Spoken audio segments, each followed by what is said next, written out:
Memory, identity, and the illusion of a permanent self. Intro. Are you the same person you were yesterday? It feels obvious that you are, but the evidence around you quietly says otherwise. Every cell in your body is constantly changing. Your thoughts evolve. Your emotions shift. Your beliefs update themselves. And your memories, the very things you think define you, rewrite themselves in the background without permission. Yet somehow, you feel like the same you, but what if that feeling is a useful illusion? What if identity isn't a solid object, but a moving pattern? Today, we explore one of the most important questions in philosophy, psychology, and neuroscience. What is the self actually made of? And why does it feel continuous when everything else is always in motion? Section 1. The Memory Theory of Identity. John Locke. Back in the 1600s, philosopher John Locke offered a radical idea that still shapes modern debates. We are the same person across time because we remember being that person. Not the body, not the soul, not the name. Memory. But the moment you really sit with that idea, things become unsettling. Because memory fades, distorts, reorganizes itself, and sometimes disappears.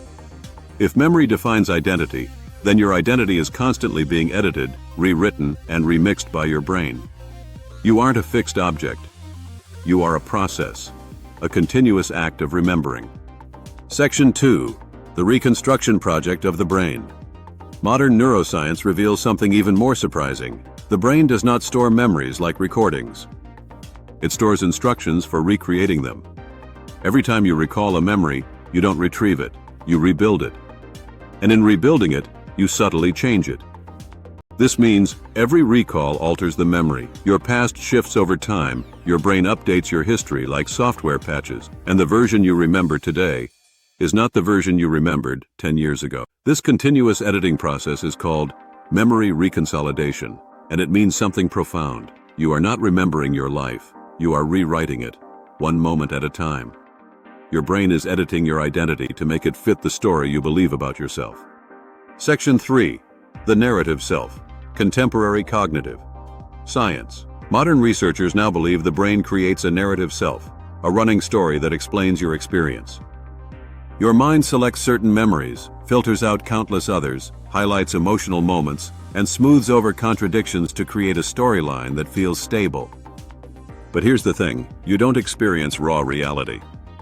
You experience a curated version of reality that fits the story your brain is telling about you. This explains why two people recall the same event differently and why meaning becomes more important than detail. From this viewpoint, you are not made of facts. You are made of story. Section 4. The Bundled Self. Buddhist Philosophy Modernized. Long before neuroscience, Buddhist philosophy proposed a description strikingly similar to modern psychology. The self is not a single permanent thing. It is a bundle of processes: sensation, perception, thought, emotion, and awareness itself. None of these are permanent. None fixed. All in motion. Modern cognitive science agrees. There is no single control center in the brain, no single you steering the ship. Instead, identity is an emergent broadcast created by many overlapping systems working together. The feeling of I is the combined signal, a unified experience created from many moving parts. Section 5. The Ship of Theseus and Identity Over Time. The Ship of Theseus is a thought experiment that asks, if every plank of a ship is replaced over time, is it still the same ship? Your body replaces most of its cells every 7 to 10 years. Your values change. Your memories shift. Your emotional patterns evolve. Yet you still call yourself you. Maybe identity isn't built from the parts. Maybe identity is built from continuity. The ongoing sense of being the experiencer moving through time. And that continuity is held together by memory, not by structure. Section 6. The Center of Experience Problem. Now we reach one of the deepest questions in consciousness research. If everything about you is changing, what is the thing that experiences the change? Thoughts come and go. Emotions rise and fall. Memories shift and update. But something remains present. A witnessing perspective. You don't watch your awareness the way you watch your thoughts. You experience from it. Philosophers call this the witnessed problem. What is the observer that never becomes the observed? Science can measure brainwaves, map neural networks, and track signals, but the experiencer, the actual center of awareness, remains a mystery. We can see the broadcast. We cannot locate the broadcaster. Section 7. Why the self feels solid. If the self is always changing, why does it feel so stable? Because the brain evolved to prioritize survival. And for survival, stability is more useful than truth. A stable sense of identity makes decision-making faster, memory storage more efficient, and long-term planning possible. So the mind smooths over the inconsistencies, patches the missing pieces, and edits continuity into your awareness. The self isn't an illusion in the sense of fake. The self is an illusion in the sense of functional.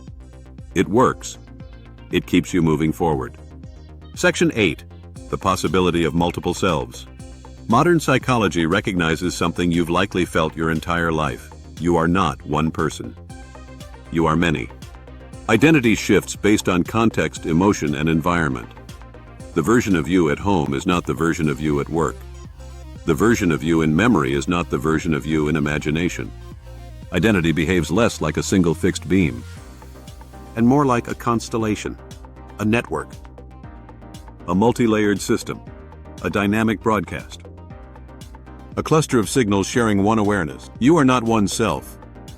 You are a collection of selves coexisting inside the same field of experience. Outro. Who are you really? You are not your thoughts. You observe them. You are not your emotions. You experience them. You are not even your memories, because your brain is editing them as you recall them. Yet something remains present across every stage of your life. Perhaps identity is not something you possess, but something you tune into, moment by moment. And if that's true, the self isn't something to defend. The self is something to explore. Drifting Hobo Co. is a creative studio exploring imagination, philosophy, myth, and the mysteries that shape human experience. We create art, film, and stories inspired by both the ancient world and worlds not yet imagined. If you enjoyed this journey, please like, subscribe, and visit thedriftinghobo.com to explore more of our creative work. Stay curious.